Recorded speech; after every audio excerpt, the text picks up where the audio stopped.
So, sa experience mo dun sa December 21 to 31, masasabi mo bang standard practice yan ng iba pang mga ahensyang iyong na-audit? Hindi ko po siya masasabing standard practice since ito po yung kauna-unahang beses na puro AR po yung sinamit sa amin.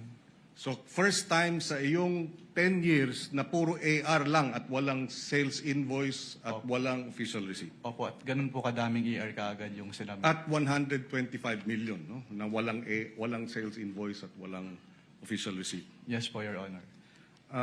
Doon naman sa usapin ng kung walang sales invoice at walang official receipt, masasabi mo ba na halimbawa yung sa medicines, talagang medicines ang ginasta? Kung sinabit po sana sa amin yung official receipt po or sales invoice, masasabi po sana namin. Pero since AR lang po yung sinubmit, hindi po namin masasabi. Based on that document alone. Kasi sinasabi nilang, total naman, just to wrap up, gamot naman yan eh. Di ba? Mabuti nga, bumibili ng gamot. Masasabi mo ba dun sa liquidation report nila na yung 122 million worth of medicines, talagang medicines ang binili? Hindi po, Your Honor. Okay. No further questions, Mr. President. Thank you, Senator Judge Pangilinan.